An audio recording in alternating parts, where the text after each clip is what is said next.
Hello guys, welcome to my YouTube channel. मेरा नाम निधि है और आज हम डिस्कस करने वाले हैं कैंसर के बारे में। इसके अंदर हम पढ़ेंगे कि कैंसर क्या होता है, वो भी पूरे डिटेल में। तो आइए वीडियो को शुरू करते हैं। सबसे पहले हम पढ़ेंगे कैंसर की डेफिनेशन क्या होती है।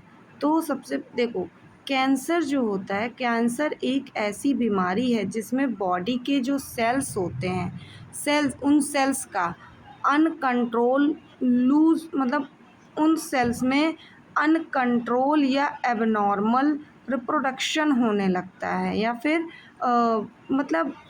उन सेल्स का कंट्रोल लूज़ हो जाता है और वो बेहद फास्ट और एबनॉर्मल तरीके से ग्रो करने लगते हैं। ये सेल नॉर्मल सेल की तरह मरते नहीं हैं, बल्कि अनकॉन्टिन्यूसली डिवाइड होते रहते हैं और ट्यूमर में ट्यूबर में बदल जाते हैं या फिर बनाते हैं। कभी कभी ये सेल्स ब्लड या लिम्फ सिस्टम के थ्रू बॉडी के दूसरे पार्ट्स में भी स्प्रेड हो जाते हैं, जिसे हम मेटास्टेसिस कहते हैं। क्लियर है।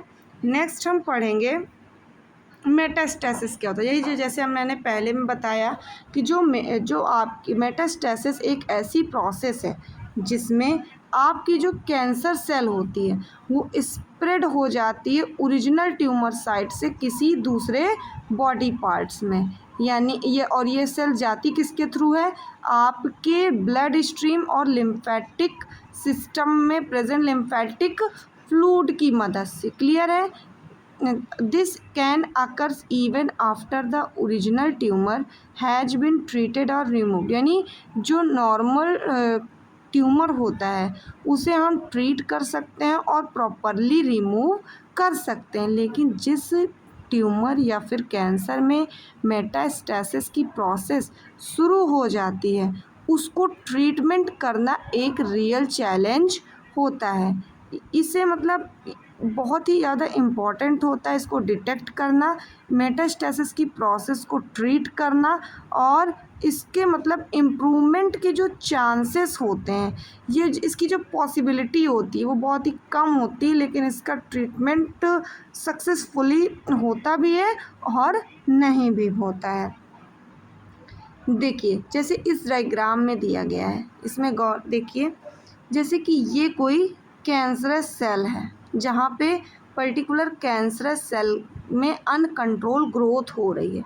वहीं से ये ब्लड वेसल्स है जो जा रही, जिसके अंदर से ब्लड ट्रांसफ़र हो रहा है, जिससे कि ये जो कैंसरस सेल है इसमें मेटास्टेसिस की प्रोसेस हुई है और ये कैंसर सेल किसी तरीके से यहाँ से होते हुए ये अनदर जगह पे जा कर के और यहाँ पे इन्फेक्शन क्रिएट कर रही है, जिसे हम सेकेंडरी ट्यूमर भी कह सकते हैं। क्लियर है। नेक्स्ट हम पढ़ेंगे, देखिए मेनली कैंसर 2 टाइप्स का होता है। पहला बिनाइन ट्यूमर और मेलिग्नेंट ट्यूमर। क्लियर है। जिसमें से बिनाइन ट्यूमर्स जो होते हैं वो कैंसरस नहीं होते हैं, लेकिन जो मेलिग्नेंट ट्यूमर होते हैं वो कैंसरस होते हैं। सबसे पहला क्वेश्चन तो आप लोग को ये पता होना चाहिए कि कैंसर और ट्यूमर में डिफरेंट क्या होता है। देखो, जब पर्टिकुलर जो एक सेल होती है वो अपने साइज को जब इंक्रीज करती है, यानी जब कोई भी सेल होगी वो अपने साइज को इंक्रीज करेगी तो उसके अंदर क्या इकट्ठा हो जाएगा? फ्लूइड इकट्ठा होगा, यानी कि पस भरेगा और वो धीरे धीरे साइज इंक्रीज करेगा। यानी एक सेल है जो अपना साइज इंक्रीज कर रही है, जिस कंडीशन को हम क्या बोलते हैं? हाइपरप्लेजिया। तो उस कंडीशन को आप क्या बोलते हो? ट्यूमर। जब सेल अपना साइज इंक्रीज करती है उस कंडीशन को आप ट्यूमर बोल देते हो। लेकिन जब वही सेल अपने आप को अनकंट्रोलली उसमें कोई कंट्रोल नहीं और वो लगातार कंटिन्यूसली डिवाइड होती जा रही है, उस स्टेज को आप कैंसर बोलते हो। तो there are two types of cancer, this is first is benign cancer and second is malignant cancer.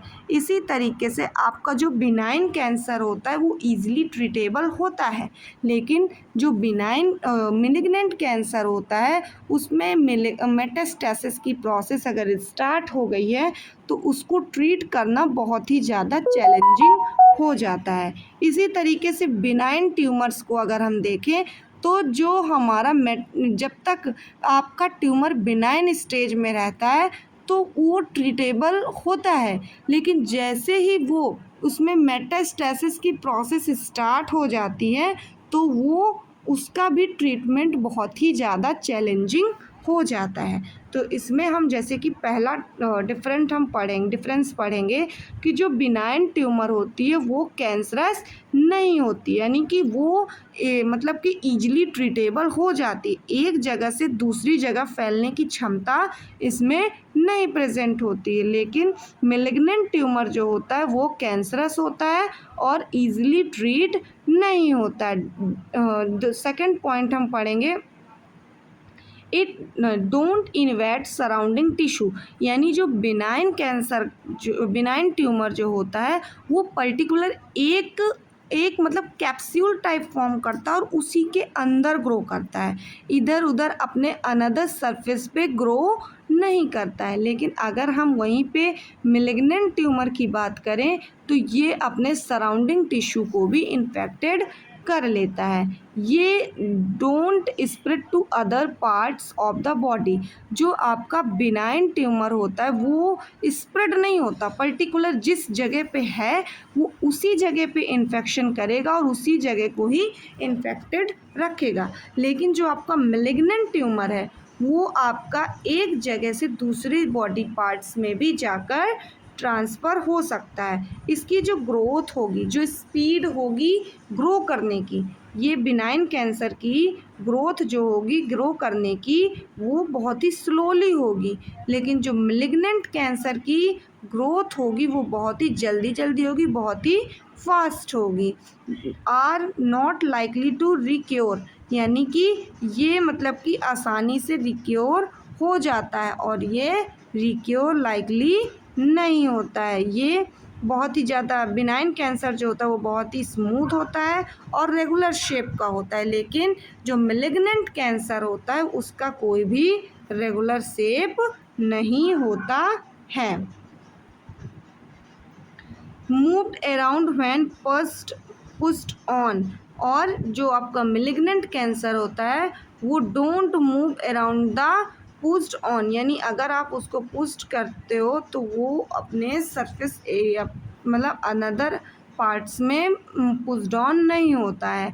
लेकिन जो बिनाइन कैंसर होता है वो ईजिली ट्रीट हो जाता है, उसमें किस ज़्यादा ट्रीटमेंट की रिक्वायरमेंट नहीं पड़ती है, लेकिन इसमें आपको ट्रीटमेंट की रिक्वायरमेंट पड़ती है। क्लियर है। नेक्स्ट हम पढ़ेंगे किन किन कारणों की वजह से आपको कैंसर होने के चांसेस बढ़े हुए होते, तो जिसमें से आपका सबसे पहला कॉज है टोबैको चेविंग या फिर स्मोकिंग। जो लोग ज़्यादा टोबैको का सेवन करते हैं या फिर स्मोकिंग करते हैं या फिर कार्सोजेनिक सब्सटेंस के संपर्क में आते हैं उन लोगों को कैंसर होने के चांसेस इंक्रीज रहते हैं।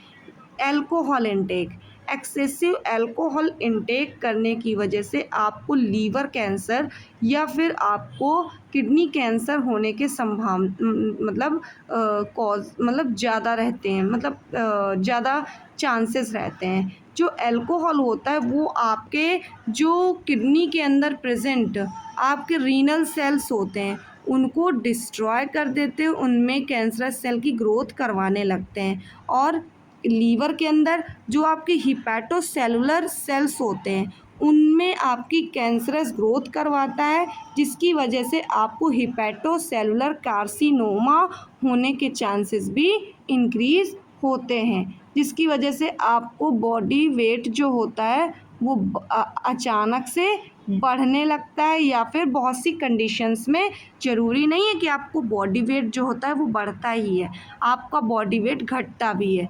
ये जेनेटिकली भी होता है कि अगर कुछ कैंसर्स ऐसे होते हैं जो आपको जेनेटिकली भी संभावित करते हैं, जैसे कि आपका सर्वाइकल कैंसर, सर्विक्स कैंसर, ये सर्वाइकल कैंसर। क्लियर है। नेक्स्ट आपका सन एक्सपोजर। सन एक्सपोजर की मदद से आपको मतलब स्किन कैंसर्स होने के चांसेस ज़्यादा रहते हैं, जिसमें से आप सन के एक्सपोज कहते हैं ना कि आपकी जो ओजोन लेयर है वो अर्थ के ऊपर मतलब आपकी अर्थ को कवर किए हुए है, जिसकी वजह से सन की जो एग्जैक्ट लाइट है वो सीधे धरती पर नहीं पड़ रही हैं, जिसकी वजह से आप मतलब अल्ट्रा वायलेट रेस से बचे हुए होते हैं। लेकिन अब उस ओजोन लेयर में क्या हो चुका है, होल हो चुका है, जिसकी वजह से सन की जो डायरेक्ट किरणें हैं वो अर्थ पर गिर रहे हैं। अगर वो अल्ट्रा वायलेट रेज, उन्हें हम अल्ट्रा वायलेट रेज बोलते हैं उन रेस को, तो उन अल्ट्रा वायलेट रेस के संपर्क में जब आप आते हैं तो आपको स्किन कैंसर होने के चांसेस बहुत ज़्यादा रहते हैं। आप रेडिएशन के संपर्क में आते हैं, जैसे आपके हिरोशिमा और नागासाकी में परमाणु बम ब्लास्ट हुआ था, जिसका रेडिएशन आज भी वहाँ पे देखा जा सकता है। उससे लोगों को मैनी टाइप्स ऑफ कैंसर आज भी वहाँ पे बहुत ही कॉमन है।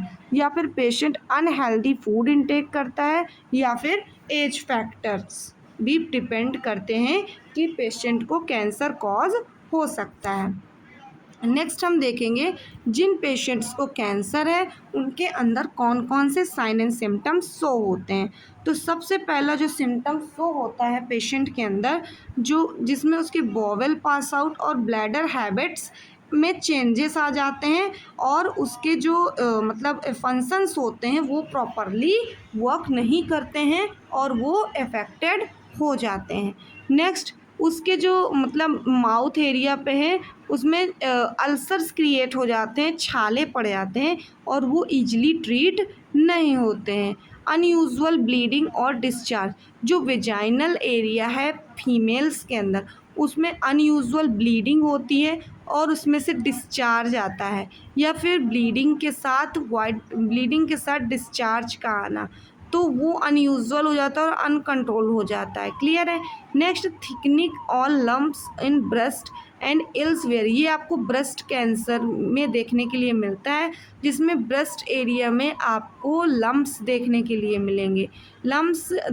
मिलेंगे और उसमें जो आपके ब्रेस्ट का जो मास है वो इंक्रीज हो जाएगा और उसमें पेन देखने के लिए मिलेगा।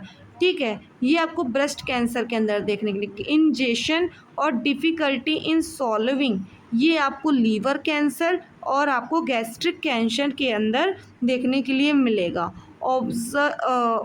Observe changes warts and moles में भी आपको चेंजेस मिलेगा।